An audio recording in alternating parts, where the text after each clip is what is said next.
Bon, bon, Bezrat Hashem, on va parler ce soir de Parashat Chukat. Parashat Chukat est une parasha assez intéressante parce qu'il y a beaucoup d'événements qui se passent.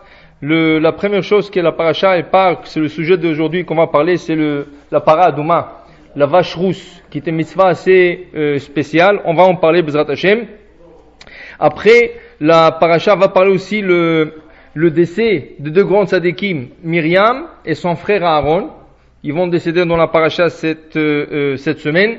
Après, il y aura une guerre dans la parasha qui va être mentionnée, c'est la guerre de Amalek pour une deuxième fois. Le peuple juif va se battre contre Amalek et il y aura une captive dans toute cette guerre. Le Amalek, ils vont pouvoir prendre une captive. Et après, encore, c'est des guerres qui vont se passer dans la fin de la parasha. Am Israël qui va se battre contre deux grands géants, Sichon et Og. Deux grands géants qui vont venir pour protéger la rentrée en Israël. Mais, Baruch Hashem, ils vont aussi gagner ces guerres. On va, comme on a dit avant, on va se concentrer au début de la parasha. Un sujet assez intéressant et difficile à comprendre, c'est le sujet de la vache rousse. Voilà, la Torah nous dit, Vaïdaber Adonai Moshe vel Aaron lemor, Hashem parle à Moshe et à Aaron en disant, Zot chukat à Torah, voici la loi de la Torah, Asher tziva Hashem lemor, que Hashem a commandé en disant, Daber el bnei Israël, il faut parler aux enfants d'Israël, Vikru elecha para aduma, il faut prendre une genisse rousse, temima complète, Asheren bamum, qui n'a pas de défaut physique. Quand on dit elle est complète, ça veut dire elle est complètement rouge, même pas deux poils qui sont noirs. Et Asher lo ala alea ol, qui n'a jamais porté un jug par-dessus elle. Et venatata ota, il faut la donner, untatem ota, il faut que vous la donnez à Elazar à Cohen, Elazar qui est fils de Aaron. Veotzi ota al mechutz lamachane, il la sortira en dehors du camp d'Am Israël. Veshachat ota lefanav, c'est quelqu'un qui va l'égorger devant lui. Lui va rien que la surveiller. On va expliquer. Et après, c'est écrit Velakach Elazar à Cohen midama betzbao. Une fois que la vache a été égorgée, le Elazar, fils de Aaron à Cohen, prendra du sang de cette vache dans son doigt, dans son index. Veiza nochach pele oel moed midama sheva peamim. Il doit asperger en direction du temple 7 fois. C'est ça? Vesaraf et apara lenav. Une fois que la vache a été égorgée, le sang a été aspergé, il faut prendre cette vache, il faut la brûler devant Elazar à Cohen, et aura la peau, et bessara, la chair, vedama, le sang de cette vache, al pirsha, avec tout le déchet qui se trouve à l'intérieur de la vache, isrof, il faut tout brûler, et ensuite le Cohen prendra etz erez, du bois, une branche du cèdre, ve'ezov, du thym, c'est ça, ou shnitolat, et de la laine teinturée en rouge, ve'ishlich el toch serefat apara, et tout ça, ça va être jeté dans le cendre de la vache rousse.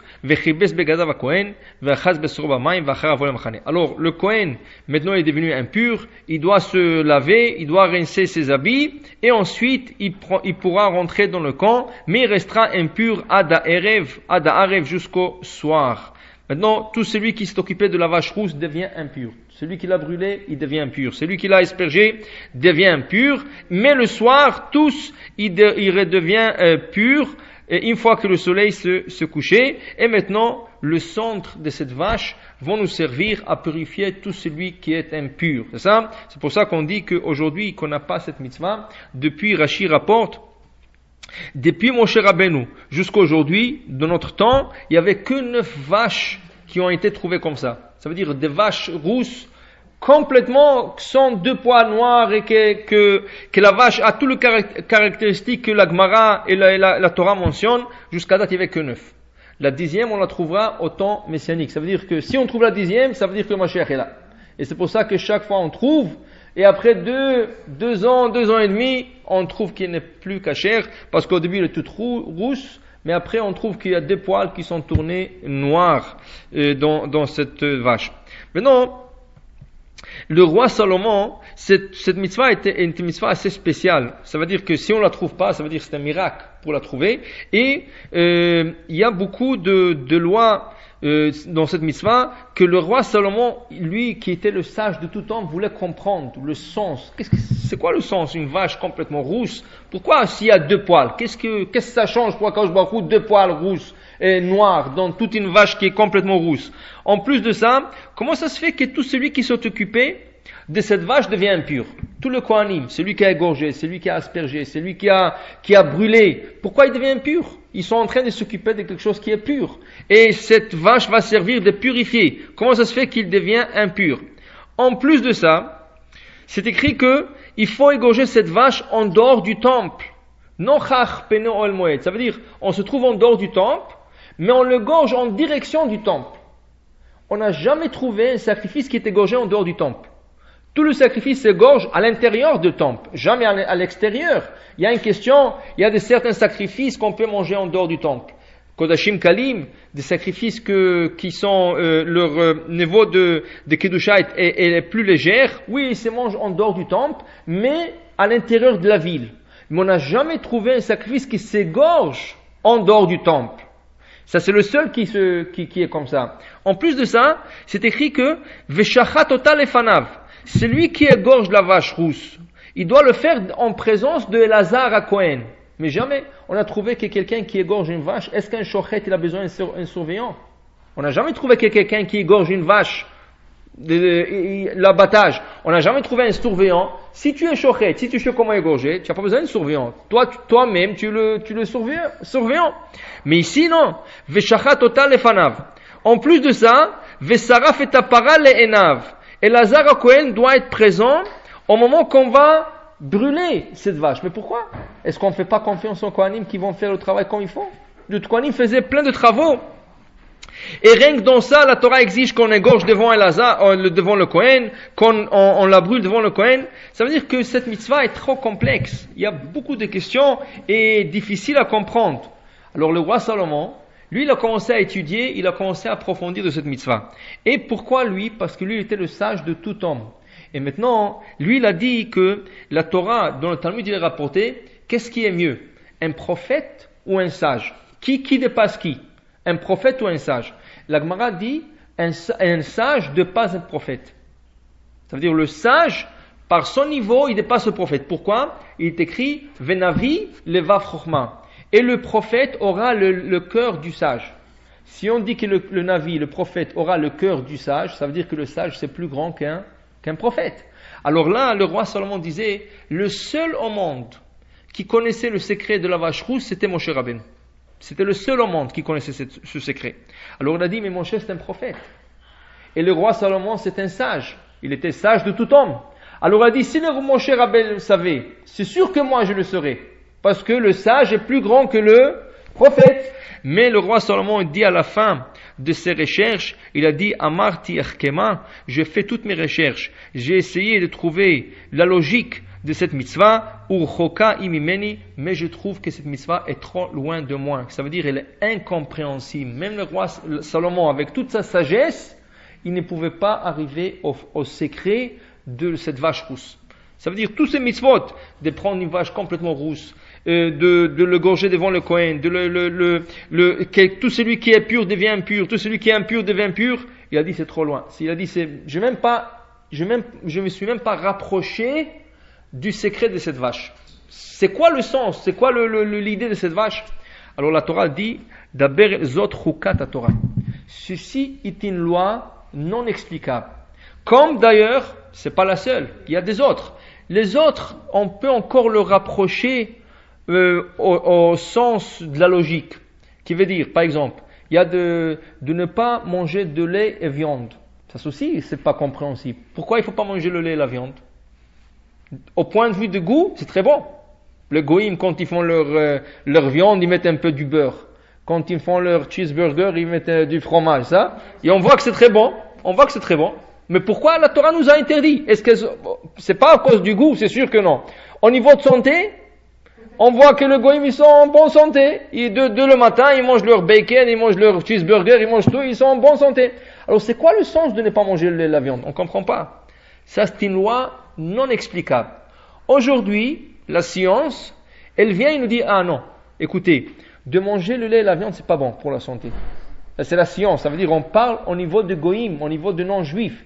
Eux, ils disent, eux-mêmes, ils reconnaissent que manger le lait et la viande, c'est pas bon. Pourquoi? Parce que dans le corps, nous avons des enzymes qui vont, sont chargées de décomposer le lait ou décomposer la viande. C'est deux enzymes différents, mais ils ne peuvent pas se combiner. Et celui qui mange le lait et la viande, ces deux enzymes rentrent en conflit, ils font rien. Et ça cause beaucoup de ulcères. Alors là, la science dit, tu sais quoi, manger le lait et la viande, c'est pas bon. Ils disent, si tu pouvais éviter, il mieux vaut même d'éviter. Ils nous disent que le porc, il n'est pas bon manger parce que c'est plein de bactéries. C'est ça? Maintenant, est-ce que c'est la raison pourquoi la Torah nous a interdit ça? C'est pas la raison. Ça, c'est des choses qu'ils rapprochent la mitzvah au sens de la logique. Mais il n'y a pas de logique dans cette mitzvah. Pourquoi ne pas combiner le lait et la viande? Il n'y a pas de logique.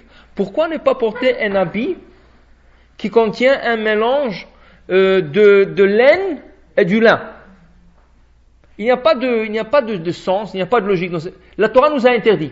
Si dans un habit il y a du lin et de la laine composés ensemble, même un fil, ça veut dire que tout le costume est en laine pure. Et là, il y a un fil ils ont cousu le bouton avec un fil de lin. Tout le costume n'est pas caché, on ne peut pas la porter jusqu'à qu'on enlève ce fil de lin. Pourquoi? À quel sens? On ne sait pas. On n'a pas d'idée. Alors il y a dans un livre, il a emmené qu'une fois dans une ville, il y avait plein de goïms qui sont tombés malades. Et là, tous les juifs ils étaient en bonne santé. Alors là, il y avait toute une discussion de la ville, pourquoi les juifs ils sont en bonne santé, les goïms sont malades. Alors il y en a qui disaient que les juifs ils font de la sorcellerie. Alors ils ont envoyé toutes les maladies chez les goïms et ils sont restés en bonne santé. Il y a des autres qui ont donné un avis, comme les juifs ils sont sales, ils nous traitent toujours de sales juifs, alors puisqu'ils sont sales, l'épidémie ne s'approche pas à eux parce qu'ils sont immunisés aux épidémies, parce qu'ils sont de toute façon sales. Mais les goïms qui sont propres et tout, alors ils ont été atteints par des épidémies. Toutes sortes de choses. Bon, cette histoire elle était quelques semaines. Là, il y a un juif qui est tombé malade. Alors il y a un docteur qui est venu le visiter. Quand il est venu visiter ce docteur, il lui a dit, voilà, je trouve qu'il faut que tu t'allonges sur un matelas qui est fait en laine et lin. Il te faut la chaleur, vous savez que la laine, ça donne la chaleur, et le lin, il refroidit. Alors le docteur lui dit, il faut que tu t'allonges sur un matelas de laine, composé de laine et lin. Alors il dit, non, on ne peut pas. Pour nous juifs, c'est une loi. Il dit, pourquoi? Il dit, on ne sait pas. Mon cher Rabbeinu nous a dit de ne pas porter, de ne pas s'allonger sur du lin et de la laine composés ensemble. Alors ce docteur, dès qu'il a entendu ça, il a dit, mais ça doit avoir quelque chose ça. Il a trouvé que dans cette ville, tous les matelas de Goïm, ils étaient composés de laine et du lin. Et les juifs, ils n'avaient pas ce matelas chez eux. Il a dit, voilà, ça c'est la raison. Et quand ils ont enlevé tous leurs matelas composés de laine et lin, tous les goïms ont guéri. Alors là, ce docteur, il a écrit, alors mon cher Rabbeinu, c'était un prophète, un docteur aussi. Il savait que les juifs peuvent tomber malades de cette composition, alors il les a recommandé de ne pas porter, de ne pas s'allonger sur du lin et de la laine. C'est ça? Mais est-ce que c'est la raison? C'est pas la raison. Ils essayent de rapprocher cette mitzvah à la logique, mais cette mitzvah n'a pas de logique. Alors il y a des mitzvot qui n'ont pas de logique, mais on peut le rapprocher à la logique. Mais cette mitzvah donnée cette semaine au début de notre paracha, le mitzvah de la vache rousse, c'est une mitzvah qui est complètement illogique et ne s'approche pas à la logique non plus. Il n'y a pas d'explication, au point que même le roi Salomon disait qu'il a essayé, mais il n'a pas réussi. Akadosh Baruch Hu, il dit à Moshe Rabbeinu, alors dans ce cas, cette mitzvah s'appellera après ton nom. Ça veut dire que quand on parle de la vache rousse, on dit c'est la vache de Moshe. Parce que c'est le seul au monde qui connaissait cette mitzvah. Jusqu'à la fin du temps, jusqu'à que Mashiach viendra, c'est le seul qui a connu et c'est le seul qui connaît. Jusqu'à que Mashiach viendra, il nous dévoilera cette mitzvah. Mais à l'époque de Moshe, jusqu'à notre temps, personne ne savait le secret de cette mitzvah. Alors on l'appelait la vache de Moshe. Et pourquoi on l'appelle la vache de Moshe? Alors j'ai vu une explication qui dit comme ça. Il dit que le Baal Shem Tov, il disait, quand on fait notre prière, que ce soit Arvit, que ce soit Shachrit, que ce soit Mincha, dans la Hamida, il y a plein de secrets. Vous savez qu'à l'époque il y a 2000 ans, il n'y avait pas de sidour, il n'y avait pas de livre de prière. Chacun priait selon ce qu'il savait dire. Ça veut dire que tu te mettais devant un mur ou devant quelque part et tu te priais Hachem comme tu voulais. Si tu connaissais quelqu'un malade, tu demandais à Hachem, s'il vous plaît Hachem, guérissez cette personne. Si tu avais besoin de la parnassa, tu disais, s'il vous plaît Hachem, je veux faire quelque chose, réussis-moi. Mais il n'y avait pas de texte. Chacun priait. Il y en a qui priaient 2 minutes. Il y en a qui priaient 10 minutes, il y en a 15 minutes, il n'y avait pas de texte. Mais quand nos sages ont vu que il y a des ignorants qui ne prient même pas, pourquoi? Parce qu'il y avait des gens qui ne savaient pas quoi dire. Ils avaient besoin de choses, mais ils ne savaient pas comment on s'adresse à Hachem. Qu'est-ce qu'on dit à Hachem? Ils ne savaient pas. Alors ils ont arrêté de prier. Là, la grande assemblée, avec la dirigeance de Ezra Sofer, c'est lui qui a monté tous les Juifs de Babylone, après la destruction du premier temple, ils ont décidé de fixer un texte uniforme pour tout le monde. Ça veut dire que le texte qu'on appelle la Hamida, le Shmona Esrei, la Hamida. Et dans ce texte, il y aura 18 bénédictions. Et dans ces 18, on peut demander ce qu'on veut. Il y a la refoua, dès qu'on parle de refoua, alors tu comprends tout de suite qu'on parle de la guérison, tu peux demander pour quelqu'un qui est malade. On dit Shomea Tefila, c'est une bracha qui est générale. Akadosh Baruch Hu écoute toute prière. Tu peux faire n'importe quelle prière dans cette section. C'est ça? Quand tu pries Mevarech Hashanim, Akadosh Baruch Hu qui bénit les années, tu peux demander la parnassa juste là-bas. Alors, il y a dans ce texte tout. Mais ils l'ont instauré pour le plus grand sadique jusqu'au plus petit ignorant. Ça veut dire que tout celui qui est complètement, il ne connaît même pas Aleph-Bet, cette prière est valable pour lui. Et qu'est-ce qu'ils ont fait? Ils ont rentré dans le texte qu'ils ont instauré plein de kavanot. Ça veut dire de choses que la prière s'élève d'elle-même. Rien que tu lis les textes et la prière s'élève d'elle-même. C'est sûr qu'il faut avoir une certaine mesure de ferveur. Tu ne peux pas rien que lire comme ça ou lire avec les yeux. Tu dois le lire, tu dois dire. Alors le Baal Shem Tov disait, il est très difficile d'avoir de ferveur dans la prière. Il a même dit que durant 70 ans de la vie d'un homme, si tu arrives à faire une prière avec ferveur, tu es chanceux. Tu es chanceux. Durant 70 ans. Parlons pas à 80. Si tu arrives à faire une prière avec ferveur, tu es chanceux. Alors qu'est-ce qu'il faut que je fasse? Comment il faut que je prie? Alors le Baal Shem Tov disait, et en plus de ça, il disait, est-ce que nous on connaît tout le kavanot, tout ce qui a été mis comme intention dans cette prière, on ne sait pas. Nous on lit un texte qui est apparemment banal, un texte qui n'exige pas beaucoup de méditation. Alors le Baal Shem Tov disait, quand on fait la Hamida, juste avant de commencer la prière, il faut se dire comme ça. Moi, je mets mon intention sur l'intention de Anshe Knesset HaGedolah, la grande assemblée. Tout ce qu'eux ils pensaient au moment d'écrire ce texte, moi je suis à leur pensée. Ça veut dire, je suis la pensée de la grande assemblée. Et rien qu'en disant ça, dit le Baal Shem Tov, c'est comme si tu faisais toutes les intentions qu'eux ils ont pensées. Alors il faut se connecter à eux en disant, je suis leur intention. Alors la même chose, j'ai vu maintenant en Israël, le Rishon LeZion, le grand rabbin d'Israël, quand il prie pour un malade, quelle prière on fait pour un malade? Quand on demande une prière pour un malade, on utilise un passage de la Torah où Moshe Rabbeinu va prier pour sa sœur. C'est ça? Moshe Rabbeinu, il y a 2 semaines, on a lu qu'à la fin de la parashat Ba'alotra, il y a 3 semaines, pardon, et à la fin de parashat Ba'alotra, il y a Myriam qui devient lépreuse. Elle a parlé du mal contre son frère Moshe. Et là, elle est lépreuse. Et c'est écrit que Aaron demande à son frère Moshe, prie pour notre sœur.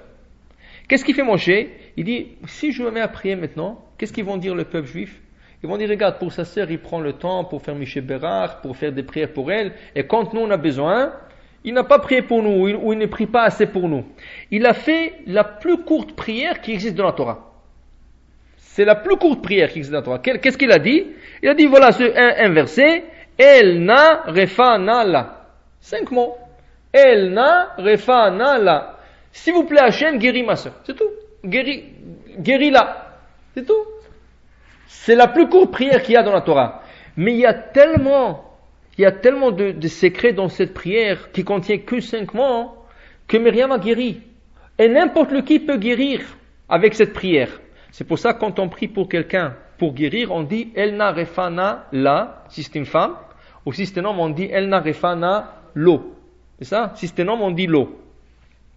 Alors j'ai vu en Israël le Rishon LeZion, quand il prie pour quelqu'un, il dit, par exemple si c'est une femme, il dit Elna refana la, il ajoute quelque chose. À la fin de cette prière, il dit comme Moshe a prié pour sa sœur.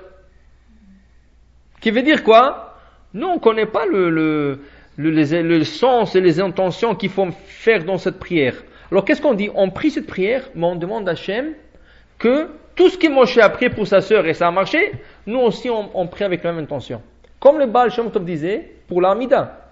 Alors la même chose, ils disent, quand on dit la vache rousse, c'est la vache de Moshe Rabbeinu, qu'est-ce qu'il disait le Kohanim quand il faisait cette vache? Il ne connaissait pas le sens de cette mitzvah. Personne ne savait. Le seul qui connaissait au monde, c'est Moshe Rabbeinu. Qu'est-ce qu'il faisait le Kohanim quand il faisait cette mitzvah? Il disait, nous faisons cette mitzvah comme Moshe a pensé au moment de cette mitzvah. Nous, on ne connaît pas, mais on fait tout ce que Moshe, il a pensé au moment de cette mitzvah. Alors, ça c'est pour tout le mitzvot. Quand on ne sait pas le sens du mitzvah, quand on ne sait pas comment prier, on fait de la prière de mieux qu'on peut, et on dit que, comme eux ils priaient, et comme eux ils faisaient, nous faisons notre intention de la même chose, et cette prière déjà est acceptée.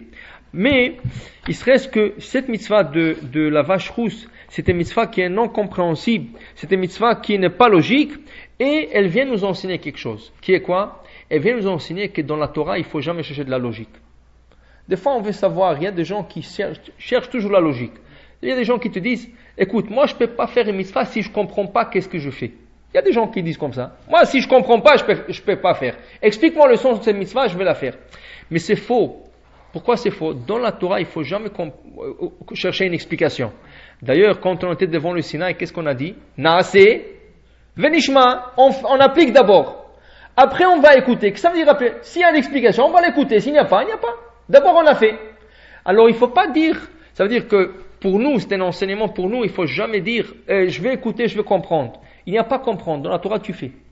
Que tu comprends ou tu comprends pas, tu dois le faire. Pourquoi? Parce qu'en vérité, si on veut comprendre la Torah, on peut comprendre aucune mitzvah. Il y a des mitzvot qui sont logiques dans la Torah. Mais même elles, ces mitzvot-là, elles ne sont pas logiques. Par exemple, on peut prendre des exemples de 10 commandements. De ne pas voler. Ça c'est logique ou pas? Très logique. Parce que c'est la corruption dans une société. Regardez les goïms qui n'ont pas de Torah, mais dans la charte de la loi, il y a de ne pas voler. Dans tout le magasin, de voler c'est un crime, de piquer c'est un crime. Ça veut dire que de voler, c'est quelque chose que même les goïms comprennent, c'est pas bon. De ne pas envier la femme de l'autre. C'est logique. Même la société comprend. Ça veut dire que nous avons beaucoup de mitzvot qui sont logiques aussi. Mais il faut savoir, même si elles paraissent logiques, elles ne sont pas logiques. Même si elles paraissent, elles sont. Pourquoi? Très simple. Vous savez que la Torah a existé 794 ans avant 794 générations avant la création de ce monde. Qui veut dire que la Torah, elle n'a pas été donnée à Sinaï. Elle a été donnée, ça veut dire, on a reçu la Torah à Sinaï. Mais la Torah existait bien avant cela. Alors, 794 générations. Combien c'est une génération? Non. Une génération, c'est 40 ans. Arbaïm Shana Akut Bedor. Ça veut dire que la Torah existait 794 fois 40 ans avant la création de ce monde. Avant que ce monde a été créé, des milliers d'années avant, la Torah a été créée. Maintenant, posons-nous la question. Alors, si on prend la Torah, alors c'est quoi le sens de l'histoire de la sortie d'Égypte? Il n'y avait pas de sortie d'Égypte des milliers d'années avant que le monde a été créé. Avant Bereshit, il n'y avait pas de sortie d'Égypte. Mais la Torah, elle a existé comme telle des milliers d'années avant que ce monde a été créé. Mais il n'y avait pas de sortie d'Égypte. Alors c'est quoi le sens de cette histoire? Le frère de Yosef, qu'ils ont pris le petit frère, ils l'ont vendu. Mais ça n'a pas existé il y a des milliers d'années avant la création du monde. Alors c'est quoi le sens de tout ça? De ne pas mélanger le lait et la viande. On a dit que c'est de ne pas voler. Mais le monde n'a pas existé pour qu'on dise qu'il ne faut pas voler. Alors toute cette Torah, c'est quoi le sens? C'est quoi le sens de cette Torah? Ça veut dire qu'il ne faut pas chercher du sens. Il ne faut pas chercher. Alors qu'est-ce que la Torah veut de nous? La Torah veut de nous qu'on applique les mitzvot parce que Hachem l'a dit. C'est ça, il ne faut pas chercher du sens. Hachem a dit il ne faut pas voler, il ne faut pas voler. Hachem a dit il ne faut pas faire ceci, il ne faut pas faire ceci. C'est pour cela, Rashi nous amène un midrash qui dit la chose suivante. Est-ce que, le midrash se pose la question, est-ce que le porc, le porc, le jambon, on sait qu'il l'appelle, est-ce que c'est bon? C'est très bon. Des fois, c'est même délicieux. Comme on a dit avant, le cheeseburger, de mélanger, de mettre un morceau de fromage sur la viande, c'est bon? Ça peut être délicieux. Moi, en tant que juif, qu'est-ce qu'il faut que je dise? Est-ce qu'il faut que je dise, ah, c'est pas bon? Si je vois quelqu'un qui, ah, pourquoi tu as mangé? C'est pas bon, Non! Il faut pas dire ça, dit le Midrash. Il faut dire c'est très bon. Mais Hachem l'a interdit. Ça veut dire l'approche vers les interdictions, c'est que la Torah interdit. Il faut pas dire c'est pas bon. Je sais pas que si c'est bon ou pas. Moi, je sais une chose. Que Hachem me l'a interdit. Je sais qu'Hachem l'a interdit parce que c'est bon pour moi. Comment c'est bon pour moi? Au point de vue de santé, au point de vue spirituel, au point de vue physique, je ne sais pas comment c'est bon pour moi. Mais je sais que c'est bon. Et la raison que je ne consomme pas ces choses, ou je ne fais pas certaines choses, c'est parce qu'Hachem ne veut pas que je le fasse. C'est tout. C'est comme ça qu'il faut s'approcher à ces choses. Mais il faut savoir qu'Hachem n'a pas interdit, il n'a pas limité les Juifs. Tout ce qu'Hachem va nous interdire, il va nous le permettre. Ça veut dire que tout ce qu'on voit comme interdit, il y a du permis. Par exemple, il y a une Gemara, un passage de Talmud, il y a une femme qui était très sage. C'était la femme d'un grand rabbin qui s'appelait Rav Nachman. Alors Rav Nachman, sa femme était très sage. Elle lui a posé une question, mais dis-moi, il y a plein de choses qui sont interdites dans la Torah. Il dit non. Tu sais que tout ce qu'Akadosh Baruch Hu a interdit, il nous a permis. Par exemple, et la Gemara nous donne des exemples. La Gemara dit, par exemple, le porc. C'est interdit pour un juif de manger du porc. Mais il y a un poisson qui a été connu à l'époque du sage, et quand on mangeait la tête de ce poisson, c'était un goût identique au porc. Et le poisson s'appelait Shibuta. C'était un poisson qui était très connu à l'époque du Talmud. Il dit voilà, tu veux goûter du porc, tu veux savoir comment le porc il goûte, voilà, prends la tête de ce poisson, mange-le, c'est exactement le goût du porc. Maintenant, par exemple, une femme menstruée, elle est interdite à son homme. C'est assour, l'anida, la loi de l'anida. Mais il y a une femme menstruée qui est permise. Dans quel cas? Khatan vekala. Le premier soir du mariage, quand ils sont ensemble, si la kala est vierge, elle commence à couler du sang, c'est permis. C'est pas nida, parce que c'est le sang de menstruation permis. Alors voilà, la menstruée est interdite, mais la kala, le soir de son mariage, si elle coule du sang, c'est permis. Et la Gemara là-bas, elle donne des autres exemples. Par exemple, elle, la femme de Rav Nachman, elle lui disait, montre-moi où c'est écrit où c'est à cause je crois permis le lait et la viande. Le lait et la viande, où c'est permis. Elle voulait savoir. Alors Rav Nachman a demandé comprendre le mamelle de la vache. Dans les mamelles de la vache, je ne sais pas si vous avez jamais vu, si vous prenez les mamelles et vous le coupez en deux, à l'intérieur vous trouvez comme une ruche. Ça a l'air d'une ruche d'abeilles. Ça veut dire que c'est des petits compartiments. Si on le regarde, on dirait une ruche d'abeilles. Et c'est là-bas que tout le lait est concentré. Maintenant, qu'est-ce qui arrive? Quand on veut griller cette partie, il y a de cachérisation spéciale. Comment on la cachérise? Il faut la couper en longueur, il faut la couper en largeur. Pas couper, ça veut dire rien que la couper un peu en longueur.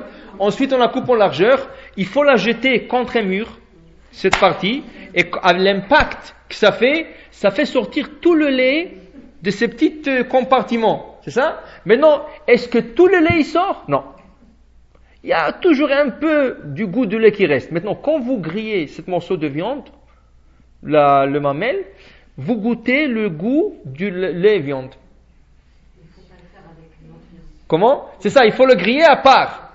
Mais quand vous le grillez, vous avez le goût parce qu'il y a toujours le goût du lait. Parce que c'est plein du lait, c'est de la viande, mais c'est plein du lait. Et la Torah nous interdit de le consommer. Alors Rav Nachman a dit à sa femme, tu vois, Akadosh Baruch Hu nous a interdit le lait et la viande. Mais voilà quelque chose qui est permis. Ça veut dire que dans le monde, il n'y a pas quelque chose, Akadosh Baruch Hu n'a pas interdit tout.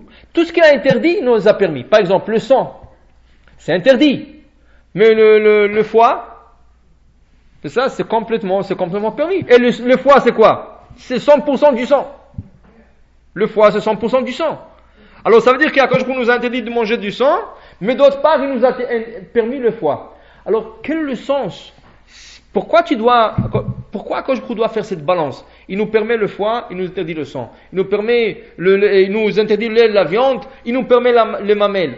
Mais c'est quoi? Ça veut dire on comprend rien. Il n'y a pas de logique. Même de choses qui paraissent logiques, il n'y a pas de logique.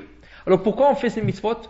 On le fait parce que Akadosh Baruch Hu a dit, vous le faites. C'est bon pour vous. C'est comme un père. Si son petit-fils, il va insister, papa, je veux ce bonbon, et ce bonbon est empoisonné, le petit peut crier, il peut pleurer, il peut faire tout ce qu'il veut, le père qui sait que c'est empoisonné, il va pas lui donner. Il va pas lui donner. La même chose. Akadosh Baruch Hu dit, il sait que certaines actions, certains aliments, certaines choses que nous on pense qu'ils sont bons, ils sont pas bons pour nous. Il nous a interdit. Mais vous savez qu'un enfant, quand vous lui prenez quelque chose, il pense toujours que vous lui avez fait du mal. Qu'est-ce qu'il fait Hachem? D'autre part, il nous permet des choses qui sont équivalentes. Ok, tu veux quelque chose qui est équivalent? Voilà, tiens.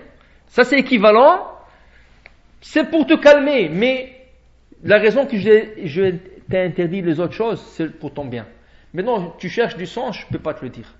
Tu n'es pas sur ce niveau. Le niveau va venir. Alors quand on dit de ne pas voler, c'est pas pourquoi c'est bien? Ah, c'est pour la société. Oui, d'un sens, c'est bon pour la société, pour que les gens ne volent pas un de l'autre, qu'ils ne se tuent pas entre eux. Oui, c'est vrai. Mais est-ce que c'est le sens de la mitzvah? Non. Parce que cette mitzvah existait avant la création de ce monde, des milliers d'années, avant qu'il y avait des êtres humains sur terre. Parce que c'est écrit qu'Akadosh Baruch Hu, avant de créer ce monde, il a créé beaucoup d'autres mondes. Mais il faut comprendre, quand il a créé les autres mondes, il n'y avait pas des êtres humains. Qui veut dire quoi? Akadosh Baruch Hu a créé deux mondes, mais il a vu que dans ce monde-là, l'être humain ne peut pas exister. Alors c'est écrit dans le Midrash et dans le Zohar, Akadosh Baruch Hu créait des mondes, il les détruisait. Il créait un monde, il détruisait. Et plein de mondes comme ça ont été créés. C'est pour ça que nous, on ne croit pas dans ceux qui disent que sur Mars, il y a des extraterrestres, tout ce qui est des fusils qui sont en train de... Ils vont jamais trouver de la vie, sauf sur Terre. La planète Terre, c'est la seule planète où Akadosh Baruch Hu a mis de la vie. Sur les autres planètes, il n'y a rien. Même pas des animaux. Rien. Des extraterrestres. Il n'y a rien. Parce qu'Akadosh Baruch Hu a créé du monde, il les a détruits. Il a vu que la seule planète qui est parfaite pour l'homme, pour qu'il puisse accomplir la Torah, pas pour vivre, à part pour la vie. Parce qu'il y a plein de planètes, ils n'ont pas d'oxygène. Il y a plein de planètes ils sont pleins d'eau. Ils n'ont pas toutes les conditions que nous avons sur cette planète. Cette planète est parfaite. Elle a été faite pour l'homme. Mais pourquoi? Rien que pour vivre? Non. Akadosh Baruch Hu a adapté la planète de la Terre pour la vie selon la Torah. Ça veut dire qu'il serait possible d'étudier la Torah et l'appliquer. C'est comme ça qu'Akadosh Baruch Hu a décidé que cette planète sera la planète dans laquelle il créa Adam et Chava et ensuite leurs enfants. Maintenant, la Torah de ne pas voler, de ne pas tuer, de ne pas faire plein de choses, ça existait beaucoup plus avant que ce monde a été créé. Ça veut dire qu'il y a beaucoup de sens derrière ces mitzvot que nous ne comprenons pas, mais nous appliquons. De quelle manière? Comme on a expliqué, de la manière parce que Akadosh Baruch Hu l'a dit. Il y a dans le Maxime de Père, il y a Rabban Gamliel qui nous dit la chose suivante. Rabban Gamliel dans le Maxime de Père, il dit que faire la volonté d'Akadosh Baruch Hu, ça veut dire annuler sa volonté. Aser etzoncha kirtzono. Fais ta volonté comme la volonté d'Hachem. Même si chacun a des désirs, chacun a des volontés, mais il dit non. Fais ta volonté comme la volonté d'Hachem. Pourquoi? Pour que lui il fasse la volonté des autres comme ta volonté. Et il y en a qui expliquent la volonté des autres. Qui c'est ces autres? C'est un langage propre. Au lieu de dire qu'il fasse sa volonté comme ta volonté, mais c'est pas envers Hachem, c'est un peu dur à dire qu'Akadosh Baruch Hu fasse sa volonté. Mais en vérité, c'est ça qui va se passer. Quelqu'un qui fait la volonté d'Akadosh Baruch Hu, à la fin, Akadosh Baruch Hu fait sa volonté. Tout ce qu'il désire, Akadosh Baruch Hu, il fait sa volonté. Mais d'abord, il faut s'annuler devant Hachem. Qu'est-ce que c'est s'annuler? Ça veut dire j'ai envie de faire quelque chose. Et pourquoi je ne le ferai pas? Parce qu'Hachem m'a dit de ne pas le faire. Et j'ai un grand mauvais penchant, un grand Essara pour faire, mais Hachem m'a dit il ne faut pas que tu le fasses. Et je ne le fais pas. Le fait que tu ne le fais pas parce que Hachem a dit, quand tu voudras quelque chose, Hachem fera ta volonté. Pour illustrer cela, on va emmener une histoire qui s'est passée à peu près il y a 300 ans. Il y a un grand Rav qui, peut-être vous avez entendu beaucoup de fois son nom, c'est le Rav Chaim Volozhin. Le Rav Chaim Volozhin qui était un élève de Gaon Vilna. Le Rav Chaim Volozhin, il avait une des plus grandes yeshivot à l'époque, 1000 élèves à l'époque, il y a 300 ans ou 400 ans, quelque chose comme ça, et c'était un Rav très connu. Maintenant, ce Rav, il y avait de garçons de partout qui venaient étudier chez lui. 1000 élèves dans un yeshiva, c'est pas de la ville, c'est de partout qui sont venus étudier chez lui. Il y avait beaucoup de garçons qui étaient à l'âge de mariage. Alors voilà, le Rav lui-même, il avait une fille à marier. Mais il ne trouvait pas, dans sa yeshiva, il ne trouvait pas quelqu'un pour elle. Un jour, il y avait une femme qui était une veuve. Elle, c'était une veuve d'un grand Rav. Elle est venue parce que son fils étudiait à la yeshiva. Maintenant, le Rav a décidé que oui, il voudrait bien avoir que le fils de cette veuve qui étudie chez lui à la yeshiva sera le khatan de sa fille. Alors il a dit à sa femme, regarde, cette femme-là, elle est là, en visite. Peut-être tu lui parles, on fait le shidour, on fait entre le khatan et la kala, on fait le shidour. Alors là, la femme du rabbin lui a parlé à la femme. Il lui a dit, écoute, est-ce que ça t'intéresse que notre fille se marie avec ton garçon et tout ça?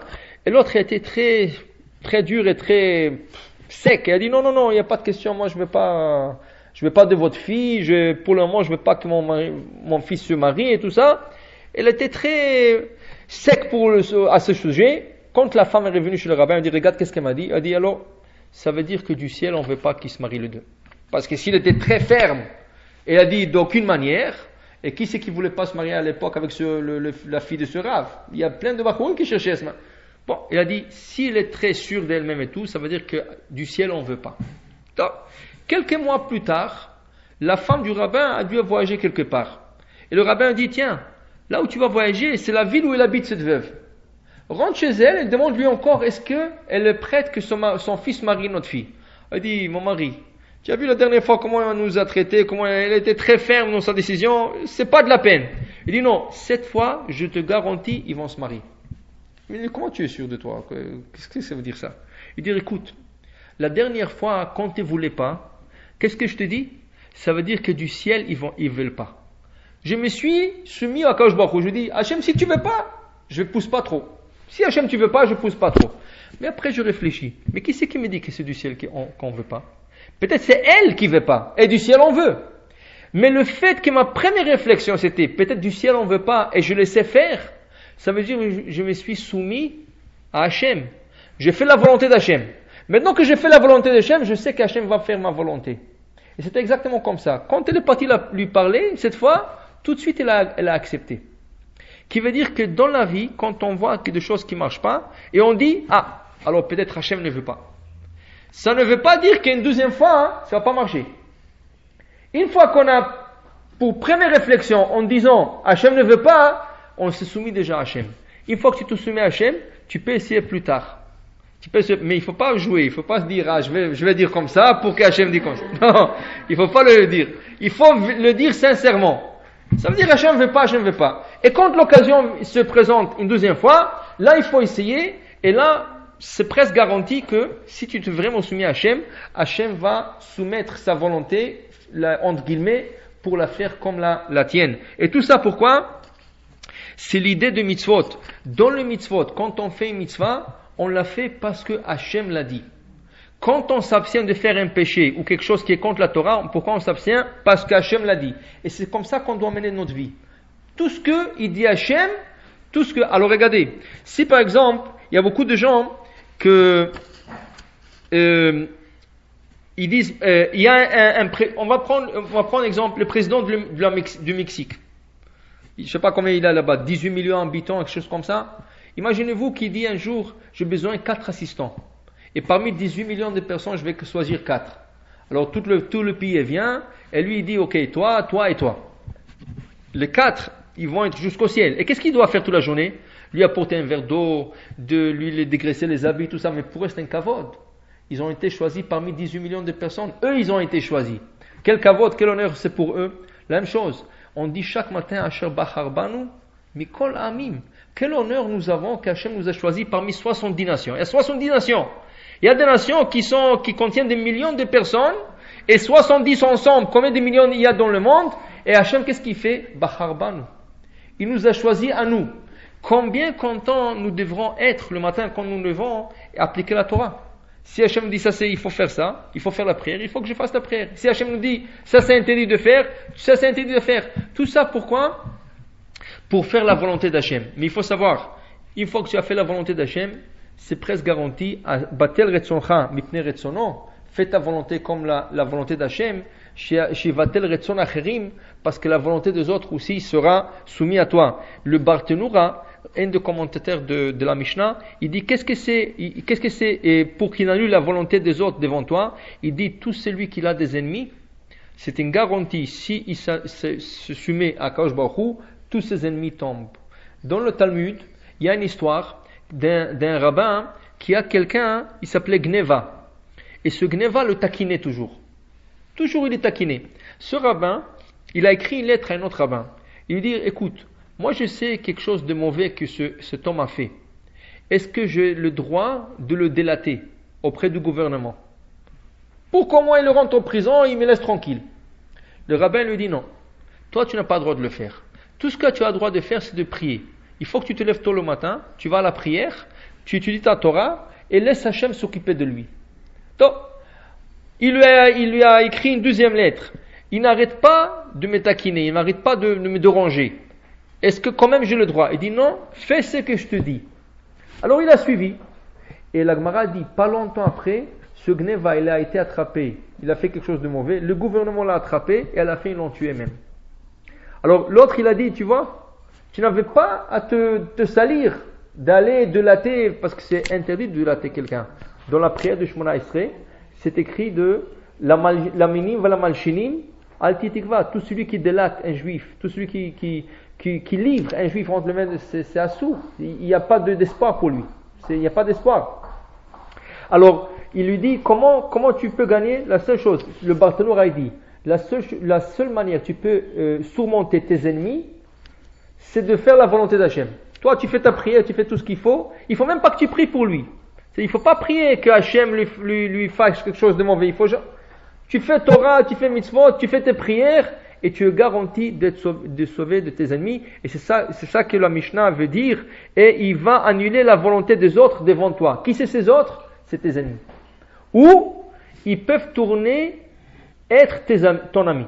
Ça veut dire un ennemi, quand tu fais la volonté d'Hachem, Hachem peut lui tourner le cœur en devenant ton ami. Tu ne sais pas comment ça va tourner, mais toi tu sais que tu dois te soumettre à la volonté d'Hachem. Alors tout ça c'est l'étude de la vache rousse. Pourquoi la vache rousse? La vache rousse c'est une mitzvah par excellence, qu'il n'y a pas de sens, que même le roi Salomon qui a cherché le sens de cette mitzvah, il n'est pas arrivé à comprendre. Il n'a pas arrivé, il a dit Amarti Erkema, j'ai essayé et j'ai approfondi, mais Rechoka, elle est trop loin de moi. Alors si le roi Salomon a dit que c'est trop loin, c'est sûr pour nous on ne peut pas atteindre le secret de cette vache, mais l'enseignement de cette vache pour nous est de ne pas chercher des sens dans le mitzvot, de ne pas dire j'ai envie de faire ou j'ai pas envie de faire, de dire que tout ce que je fais c'est parce que Hachem me l'a recommandé. Et c'est comme ça doit être notre approche à tout le mitzvot, et c'est pour ça qu'on dit que le patriarche, il n'y a que 3 patriarches. La Gemara dit il n'y a pas 4, il y a que 3. Qui est supposé être le 4e? Ça veut dire, si on aurait supposé d'avoir un 4e, qui c'est? Moshe Rabbeinu. C'est ça? Moshe Rabbeinu, c'était Moshe Rabbeinu. Qu'est-ce que c'est Rabbeinu? Notre maître. Mais on ne dit pas Moshe notre patriarche. On dit Avraham Avinu, Yitzhak Avinu, Yaakov Avinu. Mais Moshe on dit Rabbeinu.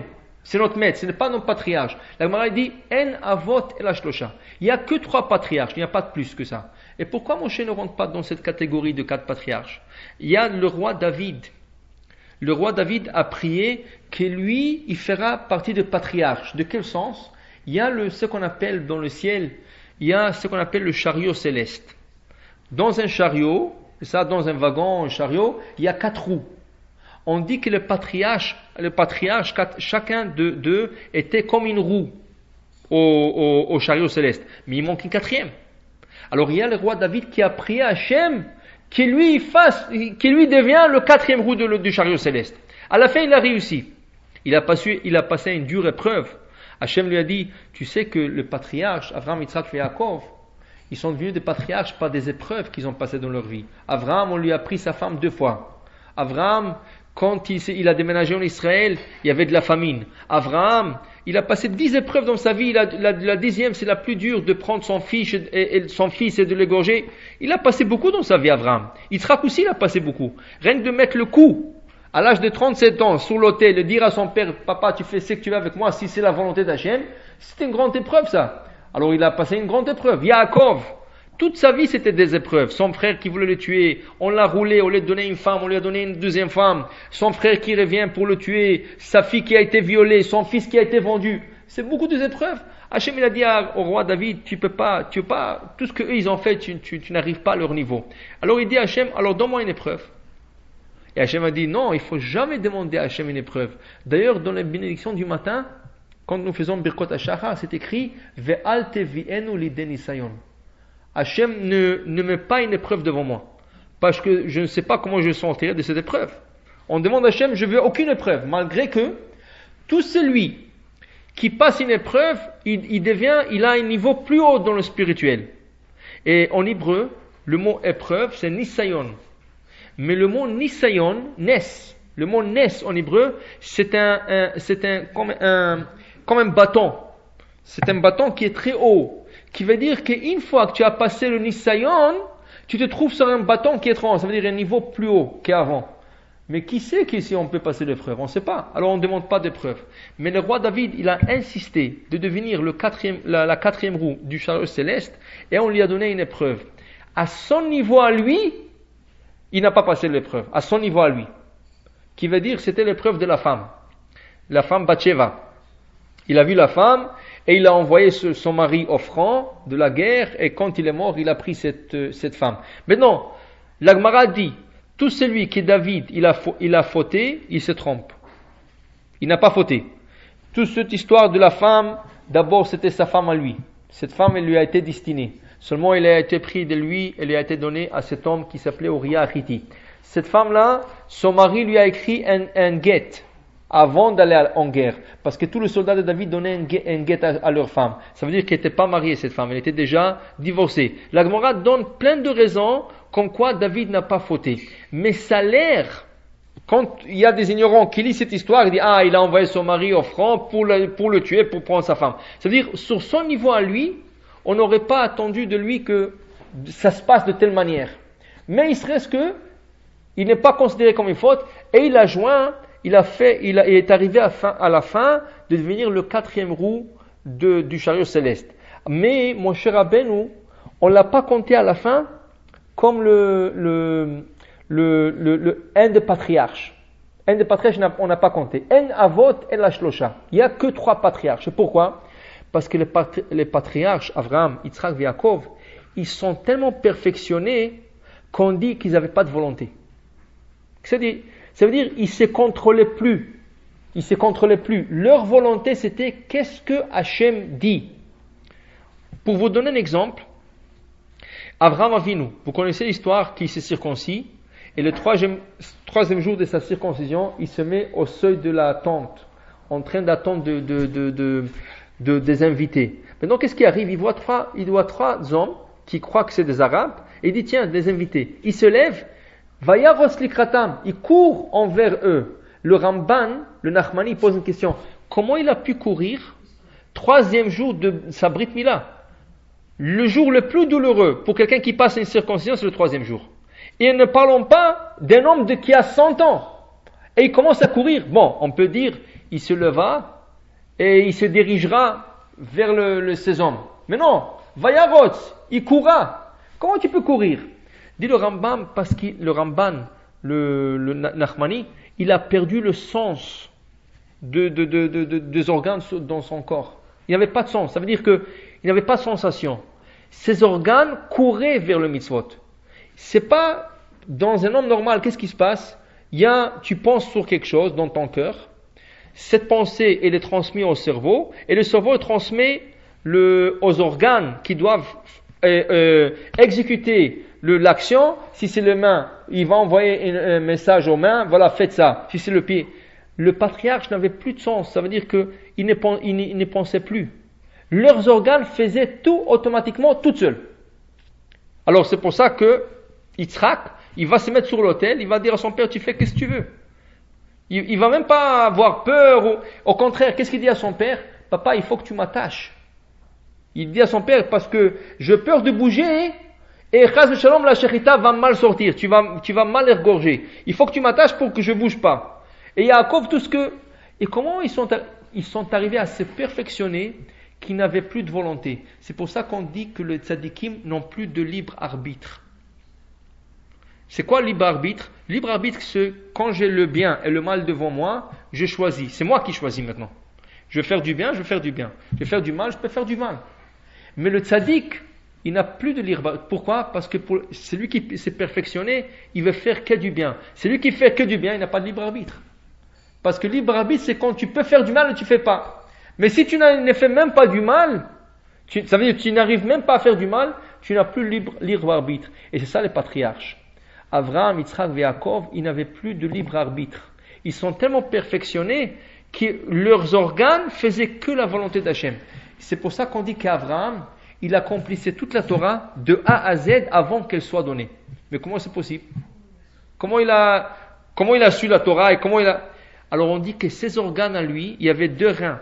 Ces reins à lui disaient fais ça, fais ça, fais ça. Abraham faisait tout, la pensée d'Abraham sortait des reins. On dit que le conseil sort des reins. La pensée sort du cœur et l'exécution sort du cerveau. Et les reins, on dit que les reins d'Abraham sont tellement perfectionnés qu'il lui disait tous les mitzvot, fais ça. Abraham ne connaissait pas la Torah, mais c'est ses reins qui lui ont enseigné toute la Torah. Il lui dit, tu fais ça, ça c'était une mitzvah. Tu fais ça, ça c'était une mitzvah. Ça a pu être quel patriarche. C'est pour ça qu'on dit qu'il y avait 3. Et ces patriarches-là, c'était 100% la volonté d'Hachem. 100%, parce qu'ils ont perdu déjà leur sens, leur propre sens de quoi faire, oui ou non, ils n'avaient plus. Leur volonté, c'était que faire la volonté d'Hachem. Et c'est ça qu'on doit espérer. Chacun de nous doit espérer arriver à un niveau que quand il voit un péché, il doit se sauver. Le Ramban il dit, comme un animal se sauve du feu. L'animal n'a pas de pensée. Elle ne pense pas l'animal. Mais un animal, quand il va du feu, elle sait que c'est mauvais pour eux. Et là, elle se sauve. Elle n'a pas d'intelligence. Mais il y a certaines choses que même un animal peut comprendre. Alors, on dit que c'était le niveau de Adam avant le péché. Adam et Chava, avant le péché, avant qu'ils ont mangé de l'arbre de la sagesse, leur niveau c'était comme un animal qui se sauve du feu. C'est comme ça, quand ils voyaient un péché, ils se sauvaient de l'autre côté. Nous, qu'est-ce qu'on fait? On se met en tentation. Peut-être à la fin, on ne va pas le faire. Mais on s'approche de la tentation. On se met à côté du péché. Et là, on a tout un débat en nous. Le Yetzirah, il te dit, vas-y, avance, fais-le. Et le Yetzirah te dit, non, tu ne veux pas le faire. Fais attention si tu fais ça. Et chacun de penchant, que ce soit le mauvais ou le bon, il joue en nous en disant, fais ou fais pas. À la fin, c'est notre décision. On préfère d'écouter le Yetzirah ou le Yetzirah, c'est notre décision. Mais Adam et Chava, c'était pas comme ça. Ils n'avaient même pas du mauvais penchant. Le mauvais penchant était à l'extérieur d'eux. Le serpent était à l'extérieur de Chava. Le mauvaise pensée était à l'extérieur. Ça veut dire que quand ils voyaient un péché Adam et Chava, ils couraient de l'autre côté comme l'animal se sauve du feu. C'est quand ils ont mangé l'arbre de ce fruit interdit, c'est là qu'ils ont introduit en eux le Yetzirah. C'est maintenant en eux il y a Yetzirah. Et là tu es toujours dans un débat constant. Est-ce que je fais, je ne veux pas. Mais même quand tu fais, il faut le dire, je le fais ou je ne le fais pas parce qu'Hachem l'a dit. Et ça, c'est un grand mérite, un grand mitzvah. Et ça, c'est l'enseignement de la vache rousse. Et si on atteint ce niveau, il faut savoir qu'on est en train de gagner. Pourquoi? Parce qu'il y a beaucoup de choses qu'on ne connaît pas le sens ou les intentions de la mitzvah, mais en le faisant en disant, parce qu'Hachem l'a dit, on gagne qu'on a toutes les intentions qui viennent avec, et on gagne aussi, on s'est annulé vers Hachem. Et une fois que tu annules ta volonté vers Hachem, Hachem annule les volontés des autres envers toi aussi. Je vous laisserai le temps des questions, et sinon on passe à la